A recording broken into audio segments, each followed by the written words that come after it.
Punto. All right, so we are going to go ahead and get started with all of the fun stuff tonight. So again, thank you for joining us. My name is Mr. Yates. I'm the school counselor here at Cooper. And you will be meeting in a moment Ms. Rodriguez, our vice principal, and Ms. Juarez is here, also our GLA. So we are going to be presenting information on social media and technology safety. This is something that is incredibly important and impactful and keeps us very busy at the middle school level. And I'm sure as parents, you are very busy dealing with and thinking about and trying to manage social media and technology safety at home as well. So we're going to leave some time at the end for questions and answers, but you are welcome to drop any questions you have in the chat. And I know Ms. Rodriguez is going to help monitor that. And if we can answer something along the way, we will. If not, we'll go ahead and make sure we get back to all of the questions at the end. Okay, so first things first, I want to introduce you to a phrase you may not be familiar with, digital natives. So unlike the rest of us older folks, our students that are in middle school currently, and even our high school students, have never lived in a world without the internet, without smartphones, and without social media. And so as scary as this world may be, as complicated and as diverse as all of this is, it is the world for our students. They know nothing different. And so for us, we can imagine a time we can go back, and I, for one, can go back and be thankful that my parents didn't post all of my stuff on Facebook when I was a kid, and we can remember a time where we weren't glued to our phones and things like that. But this is the reality for our students currently. And it's up to us to really help them navigate that the right way. And it's also up to us to educate ourselves enough to know how to help them do that. So that's what we're going to attempt to do tonight. Technology is awesome. There are lots of great things that it helps us do. Like, for example, when we go through a worldwide pandemic, we are actually able to still hold school virtually. We are able to do meetings virtually with parents when we can't all be in a room together. So there's lots of great things that technology provides, but there are lots of risks to consider too. And in middle school, there are significant risks to consider when it comes to using technology and social media. And so we're going to try our best tonight to give you some information, to provide some education, to give you some resources, and to kind of get you thinking about maybe doing things a little bit differently, or provide you some information that you may not have already had. So our goal tonight is to cover these four things: social media statistics, current concerns and trends that we're seeing at schools. We're going to go over a few of the current popular apps. These ones you're likely aware of, but we're going to give you some information about them and then send you on the way with some resources as well. We're going to provide you some monitoring tools and tips as parents that could be very useful in helping you and your students navigate all of this. And then at the very end, there'll be some links with resources that we've used for this PowerPoint, as well as resources that will be good for you to kind of dig into as parents too. As you can imagine, with any sort of technology, we could spend hours upon hours with this presentation. So we're not going to do that. We're going to be done within the hour. And so there's lots of links and resources that are available for you to kind of take a look at after the presentation that we may not be able to go into a whole lot of depth about. Okay, so some statistics just to kind of jump us off here. Believe it or not, there are 3.8 billion worldwide users of social media. So that's almost half of the total population of the world that is a social media user. Our students, so this is tweens, 8 to 12 years old, but our students roughly in middle school are spending between 6 and 8 hours, not necessarily just on their device, but engaged in some sort of entertainment media content. And legally speaking, most apps require students be 13 years of age or older to create an account. At Cooper, I'd say 13 is about the cutoff for about half of our student population. We have students that are between 10 and about 14 years old. And so really only half of our students legally should be on social media, but we know that that number is much larger. 25% of adolescents believe that overall social media has a negative effect on their lives. And girls, 1 in 3 girls have reported feeling worse about their bodies due to Instagram. And in this report, 72% of teens have said that they've been cyberbullied at one point or another. So again, right, there's lots of things that are kind of scary and negative about the impact of social media. And so we're going to give you some tools here to help lessen some of those tonight. All right, so we're going to show you a video here to kind of kick things off about what we're seeing at school. This is a TikTok video, and if you don't know what TikTok is, we'll get into that in a minute. And this is actually a news report from Alabama that is just going to show a TikTok trend that is going around that has caused some damage at schools. And when we get done with the video, Miss is going to take over, and she's going to share some of the things that we are seeing at school and kind of how we're responding to and dealing with those things. Ms. Rodriguez, or actually Ms. Juarez, will you give me a thumbs up if you can hear the audio when I play this?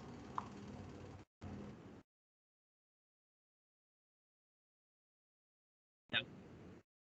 Okay, let me unshare and then let me get the audio on here. Mientras toma tiempo para agarrar el video, ¿tenemos padres que hablan español a hoy? Buenas tardes, sí, yo soy la mamá de Mateo Espinosa. Ok, buenas noches, gracias por estar con nosotros. Ahorita vamos a jugar un video, va a ser en inglés, pero yo voy a estar disponible después para hablar con usted sobre lo que ve en el video, si es que tiene preguntas. Sí, gracias. Okay, I think it should work now. Let's try it. A major warning from principals across the state. A dangerous TikTok trend has made its way to Alabama schools, and it's causing significant damage. It's called the Devious Lick Challenge. That's where people are encouraged to steal or damage items and then show it off at schools. This has resulted in ravaged bathrooms and stolen supplies. Down in Baldwin County, one high school student is facing criminal charges after they were caught stealing a fire extinguisher. The school's principal is taking a stern approach to this challenge, saying these antics are pushing teachers to their breaking point. Some of our teachers just feel so, dead or deflated because of the lack of trust right now. And that same scene is playing out in North Alabama schools. Both Madison City and Muscle Shoals school districts issued warnings to parents after fire alarms were ripped off of walls and paper towel dispensers were stolen. Now, as of this midday, no districts in our area have reported significant damage from this trend. TikTok has taken some action on its part. It's removed all of the videos with the hashtags related to this trend. Now, a major warning from Thank you, Mr. Yates. Hello, everyone. I'm Melissa Rodriguez. I'm the vice principal here at Cooper Academy. I have the amazing distinction of handling the vast majority of discipline on our campus. And I can absolutely say that the devious licks that happened on TikTok absolutely happened here at Cooper and around schools around Fresno Unified and here in the Valley. Everything from the soap bags being pulled out of soap dispensers, giant toilet paper rolls taken, thrown away, a mirror actually being taken off of our wall. So those were all real things and real things that students were doing and videoing and putting up on social media. And those were all very real. The unfortunate part is that students are allowed to go to the bathroom here and we have hall monitors and we're watching things, but unfortunately, we don't follow students into the bathroom. We aren't videotaping students are going to the bathroom or anything like that. And so we don't always know for the vast majority of how, who, or when those things are happening. We always find out about them from other students letting us know, or as we check the bathrooms in between class periods and periodically throughout our day, we'll find all kinds of things. Candy sprayed, like liquid candy sprayed on things. So those are all very real things that students are seeing on social media. And so one of the things, we showed that to you is it's not just happening, like that clip was in Alabama, but it's happening here at home and it's happening with our students. And so those are things definitely that are happening. There was a whole year's worth of pranks, I guess you could call them, that were being offered and to be videoed, and those things still exist. Some of them included, you know, coming up and slapping a staff member. Some of them were, you know, toilet papering the school. I mean, things that we would think is silly, but really in the long run do cost a lot of money and are pretty detrimental to the learning environment when we have to shut down 2 or 3 bathrooms and we only have 1 bathroom open for our 560 students because we are actively trying to get them back into working order. So those are real things that happen for us. As we move on to the next slide, and we look at like videos and pictures without permission. So when students have their phones, obviously we always ask, and we ask our students, you know, your phone shouldn't be out unless you have an adult's permission on our campus, or as you're leaving campus, but they're pretty much on them all day long. They're either in a pocket or in their backpack. Vast majority of our students keep their phones on them because they don't want them taken or stolen out of their backpack. So they want them kept on them. And we understand that. The hard part is we're also asking students not only to take it as a phone, but it has these amazing cameras. And our students at times make pretty poor choices. So we have had incidences of students being recorded, pictures taken, taking film in bathrooms, taking, you know, recording people in classrooms, recording teachers trying to teach, not only using their phones, but also their computers. Their computers have cameras on them too. So it definitely is a thing where we're entrusting our students with a lot of responsibility when they have these cameras on there, and they struggle with that self-discipline, that self-awareness on when to use those and when not to use those. And so those are real things that we have discipline revolve around on our campus right now currently. Next slide. And so what happens typically with our students who are taking film and are doing these things is they are then posting them to social media. And so one of the things you see there is T or exposure accounts.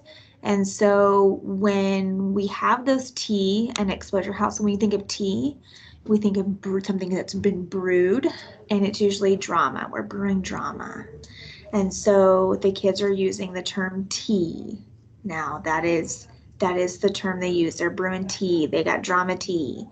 And so what they will do is they will go onto social media and they will post pictures of people, stories about people, tag those other students, and then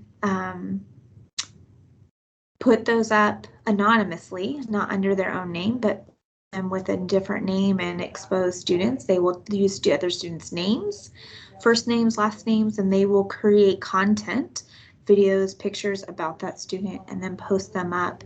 And they will label the page, for example, myself, exposing, you know, Mrs. Rodriguez or Mrs. Rodriguez T. And those are places that they will do that on social media. And so that happens quite often. Ms. Rodriguez, will you touch on some of the things we're doing at school to address those accounts, using the Gaggle, creating the type of campus culture and community where when those accounts exist, we are notified by other students? Because that, I feel like we do a great job on our campus with that. Yeah, we do. So for the vast majority of our students, we are not seeing big issues. And so I would say for the vast majority of our students, but I will say the vast majority of our students know they exist and they do know how to access those pages. So any Fresno Unified device, they cannot access, for the most part, Instagram and things like that. They cannot access those apps through a Fresno Unified device. Anytime anything's posted about self-harm, violence, or just, whoop, my camera falls. My camera's tired for tonight. Anytime we see anything about self-harm, violence, or anything that's just really school inappropriate, those things will get flagged by our system called Gaggle. Gaggle is a system that monitors everything tied to the Fresno Unified system. That includes student devices, whether they're used at school or at home, anything that's shared over a Fresno Unified network. Those things get flagged for us when they're used through a Fresno Unified device or downloaded to a Fresno Unified device.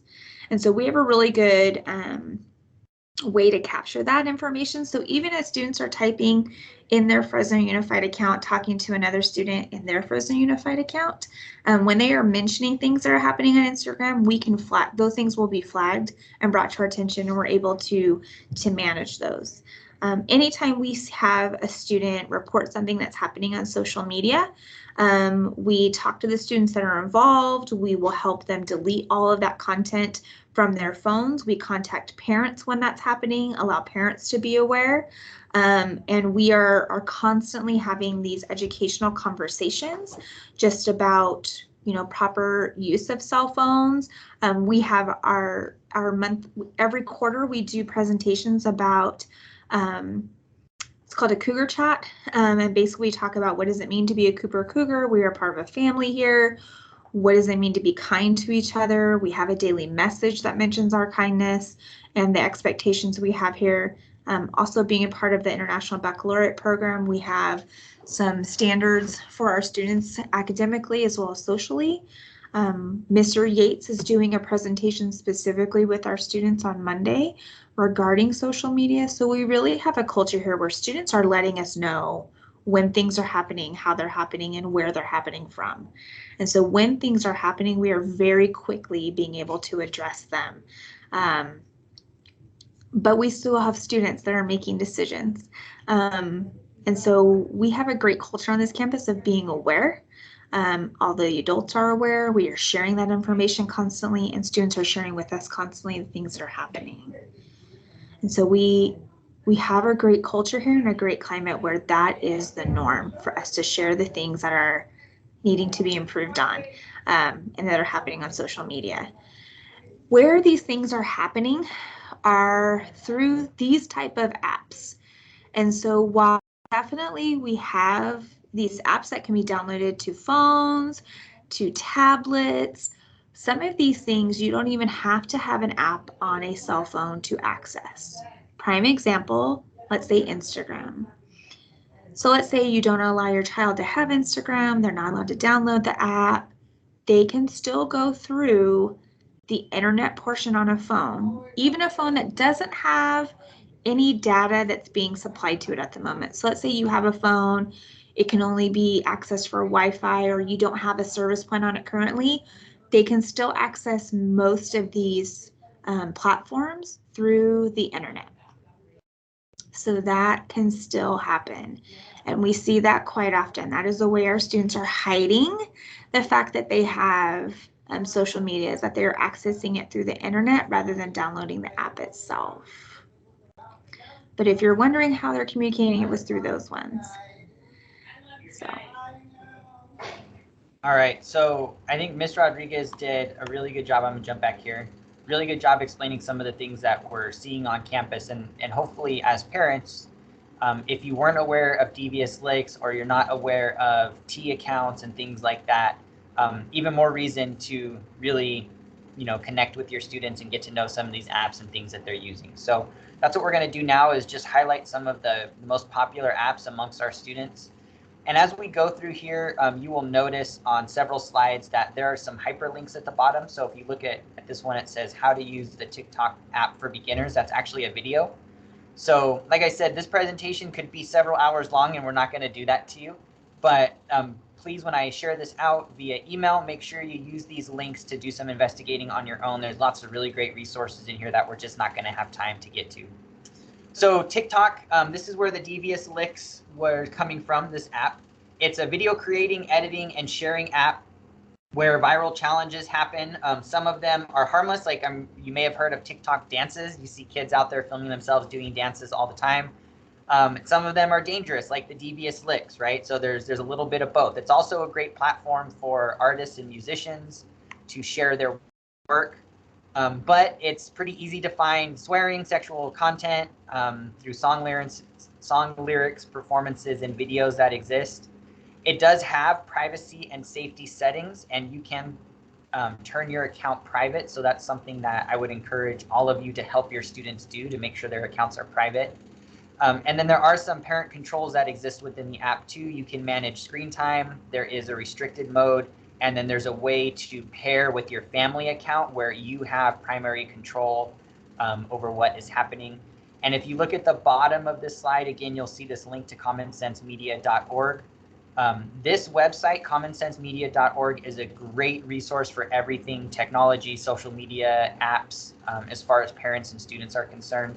And they actually have a blog where they've created what they call the ultimate guide to TikTok, and they have these for just about every app you would need to know. So I have linked the specific guide for each of these apps at the bottom, and on the very last page, the resources page, you can see the overall list of apps that they have guides for. Really great stuff on there. Okay, Snapchat. This is one that's been around, I think, probably the longest. Well, Instagram too, but this is one that is not as popular anymore as it used to be, but still important and still being used. So this is photo and video sharing, and students can share text, videos, and photos, and those are meant to disappear after they are viewed. Now, what we're gonna talk about here is that even though that's what's intended to have happen, we all know how easy it is to take a screenshot. So even though somebody may have intended that the text or the video or the photo disappear, if somebody takes a screenshot, if they take a photo of it, or if they use another outside app to actually capture the snap that's being sent, then really truly nothing is able to actually disappear. And so there's kind of a false sense of security, right? This is where we have students that get a little bit bold and may send inappropriate texts or even sex over Snapchat because they think, oh, I'm going to send it and the person's going to look at it and it's going to disappear, without realizing that these things kind of could exist forever on the internet, unfortunately. It is possible for anybody to send a snap to anybody. So there is a setting on Snapchat where you can set it to friends only, and those are the only people that you can communicate with, and that's a good privacy and safety barrier. There's also a thing that can be potentially very dangerous called Snap Maps, which uses location settings, and it'll actually show on a map where the person using Snapchat is located. And unfortunately, our students like to share with everybody that they know where they're located and what they're doing. And we know that could be a very dangerous thing, right? There are some very real concerns about child trafficking and abductions and things that happen using social media and using these location devices. And so there's a ghost mode that will disable that location sharing. And if your students are on Snapchat, I would highly encourage you to get on there and make sure that they have that set to ghost mode. And there is a discover feature where, again, you can observe explicit content, and that's available to students as well. Okay, Instagram. This is, I think, the grandfather of all the applications at this point. Now, we on this meeting right now are the old folks that probably still use Facebook, right? This is the dividing line now. If you don't know this, this is going to hurt a little bit. The dividing line between old and young is now Facebook and Instagram. So if you're on Facebook, generally speaking, you're of the older generation. Instagram is still where, the younger popular kids are on. So this is a photo-driven social media app. It allows students to message back and forth, and they can connect with friends or really anybody else online as well. Kind of going back to what Ms. Rodriguez said, this is kind of dangerous because anybody can create an Instagram account and anybody can create multiple Instagram accounts.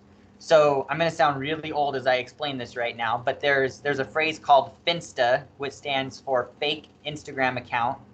And this is what students are doing. They're creating Finstas, they're creating spam accounts, and so they may have their main account that they're presenting to the world as themselves, and maybe pictures of family and other things like that.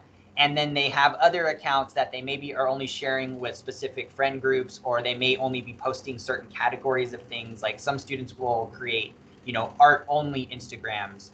So some students may present themselves on one Instagram account in a completely different way than they would on the others. And as Ms. Rodriguez said, others are creating these T accounts or these exposure accounts where they're posting pictures or information about other students completely anonymously, and then having all of their friends follow them so that everybody's able to see it. So Instagram is a really great tool, really important to the world right now. Honestly, a lot of people use it for good things, but our students, there's lots of dangers to be aware of. And so there's 2 links here that you'll want to check out. The parent guide. This comes directly from Instagram and does a really good job of kind of showing all of the settings and privacy controls and all of that. And it's updated regularly because it is coming from Instagram. And then again, at the bottom is the ultimate guide to Instagram from commonsense.media that I would encourage you to take a look at. Mr. Yates, if I can just add here, so of the many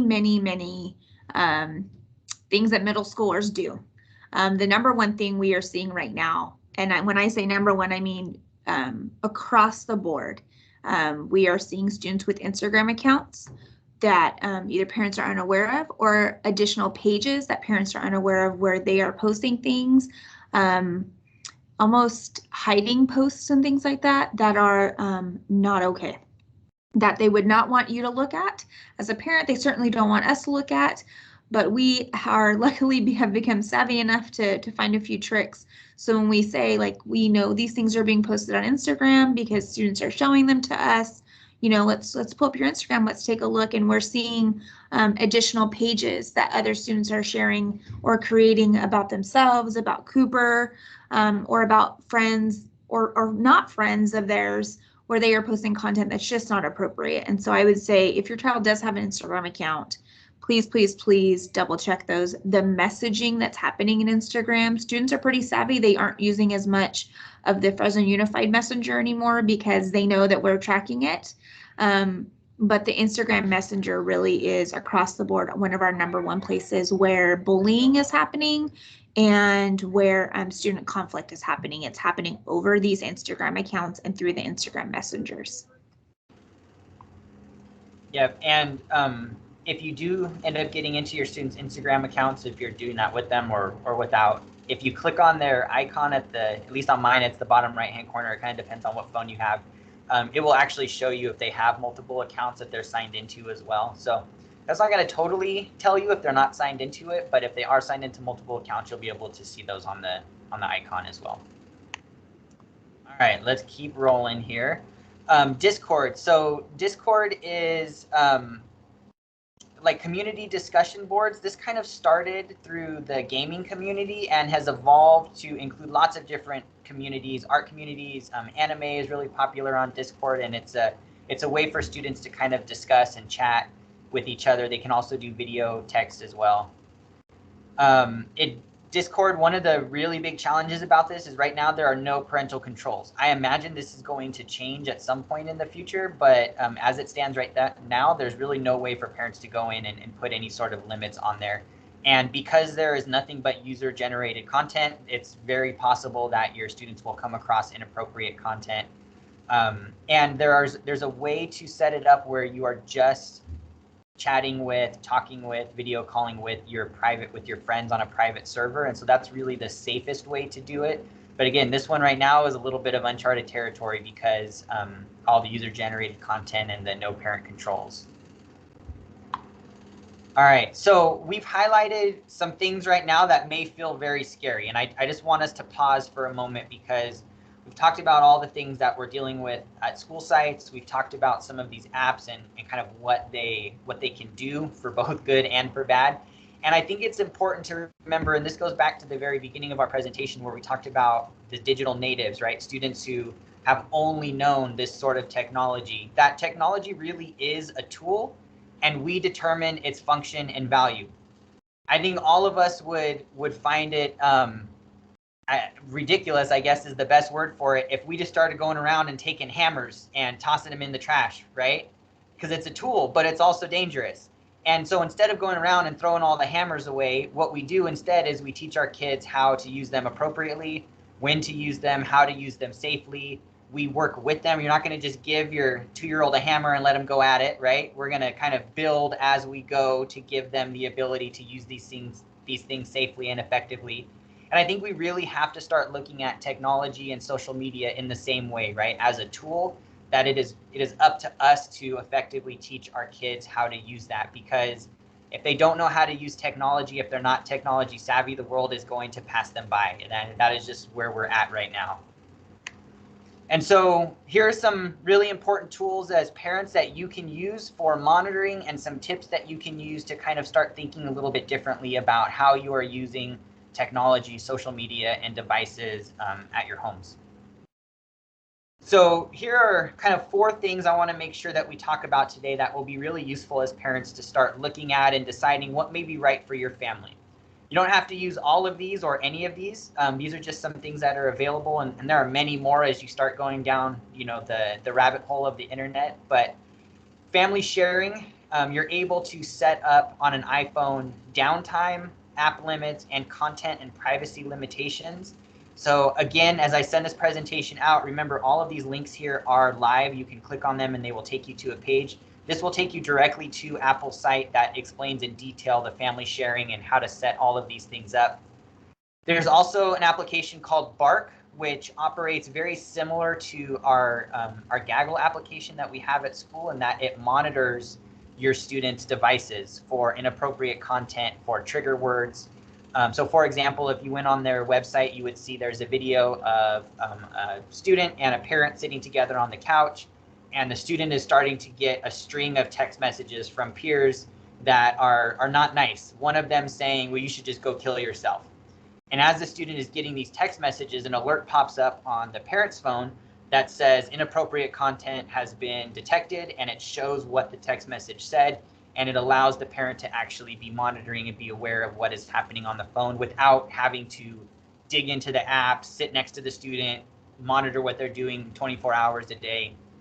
So this is something you do have to pay for. This is a service that is provided, but again, I think, you know, this is something very much worth looking into, because that monitoring piece is huge for us at school. We're able to respond to a lot of things by knowing what's happening on our devices, and so I think it would be really helpful as parents as well. If you're like, nope, we're getting rid of all the technology, can't handle it, there is something called Gabb wireless phones, and these look like a smartphone, right? Like I have my Android here. It looks very similar to that, or an iPhone, especially if you have it in some sort of case. But they are not a smartphone. They are, in fact, a dumb phone. There's no internet, there's no games, there's no social media on there. Students can't access really anything other than text and voice calls. And even, I believe, in the text, they're not even allowed to send photo text. So it is very, very limited. And when we're talking about technology as a tool, this is one of those things where we can think about this Gabb wireless phone maybe as like a plastic hammer, right? So if you get hit on the head with a plastic hammer, okay, you know, we're going to teach you not to use it that way, but it's not going to be the end of the world if it happens. And so this might be a really good kind of stepping stone to getting your students ready to get on those, you know, iPhones and Androids and kind of have access to all of these apps before you're ready for it. And then finally, there's some links here at the bottom to some YouTube videos that I think are really worth watching that talk about how to have parental control over iPhone and Android, and also monitoring things like the Google Family Link. And then there's 3 specific monitoring apps that are available as well that do things very similar to Bark, but kind of, you know, they have some differences too that you can look into, and there's different price points with each one as well. So we could spend hours on all this, but we really want to provide you resources so that you can make whatever the right decision is for your family and the technology that you all are using right now. Okay, so we're going to just run through some tips here that I think are worth thinking about, and then we're going to open it up if anybody has any questions. So one of the things that we feel is very important is to try to establish screen-free zones in your house, right? And I'm just as guilty of this, I think, as anybody else is, but we are on our phones or looking at a device or looking at a screen way too often. And so what we would really encourage you to do beyond anything else is to make students' bedrooms a screen-free zone. If they want to be on their phone, if they want to be on a device, to do that in a public space, in a common space within your house or your apartment, wherever you live, and to make sure that their bedroom really is their bedroom. It's a place for them to unwind, maybe a place for them to study and work on homework, and also to fall asleep. Because what we see more often than we would like to at school is students that are coming to school with not enough sleep because their parents let them keep or charge their phones in their bedrooms, and inevitably, you know, they don't have the best control over things right now at this age, and so they are going to be drawn to their devices and stay up way too late if they're allowed to do that. A really good way to kind of make this just happen naturally is to get a charging station, or to make a charging station in a common area of your house, and have a time where everybody plugs in, and that's where it stays for the duration of the night, and students can pick them up in the morning once they're awake and ready to head to school, or whatever your decision is at home with that. But this is a good way to kind of make it seem like, oh, we're doing this whole thing as a family instead of, no, you can't have your phone in your room.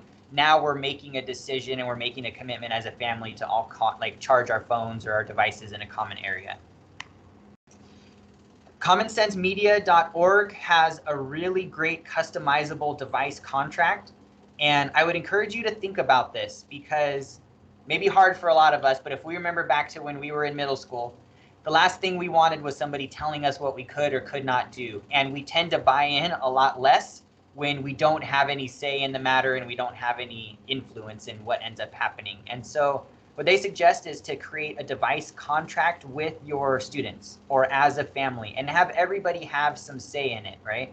Ultimately, you're going to make the decisions as the parent, but maybe give some choices that you feel comfortable with that your students can decide on and create this device contract. And this doesn't have to be something that is set in stone, that is going to be, you know, a 10-year contract that they have to sign away. Maybe you revisit it every year or so, or as devices and technology access changes in your house, you're going to add or take things away. But it's great to have something kind of written up that you can refer to later on and even get to the point of being able to say, hey, look, you know, you breached our contract that we made about our devices. Let's talk about, you know, how we move on from this.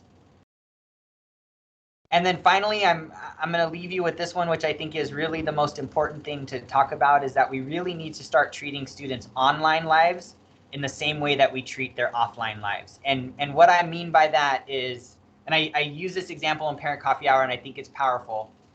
Picture yourself sitting at you know, your kitchen table, looking out the window to the street, and your kids are playing out front, and one of your kids walks out to the street and is talking to some person who has rode up on a bike. You have no idea who that person is.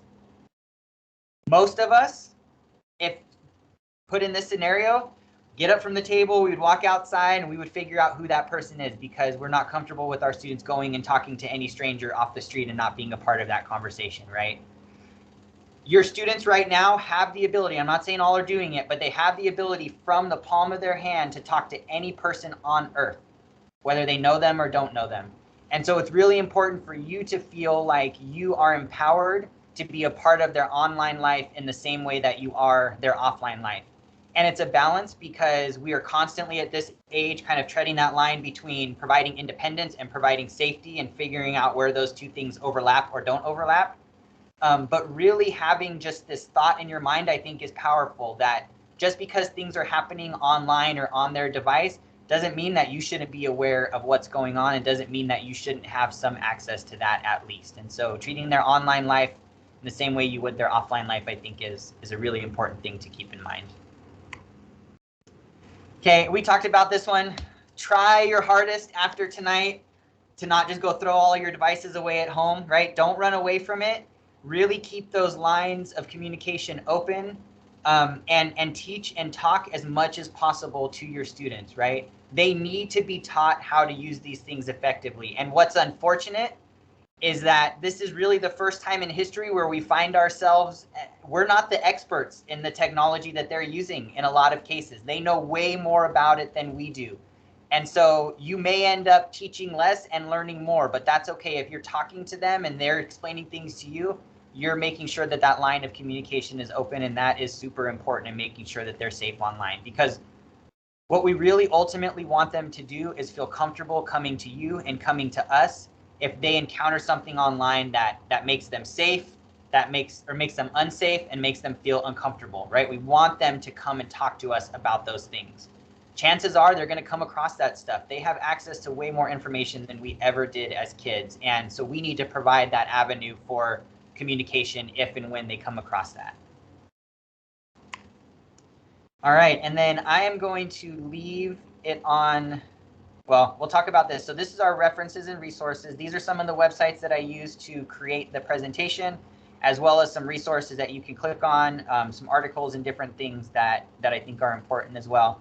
I'm going to leave it on this slide. If you have questions, further comments, concerns, feel free to reach out to myself, the school counselor, or to Ms. Rodriguez, our vice principal. And then we'd like to open it up to any questions that you all have at this point as well.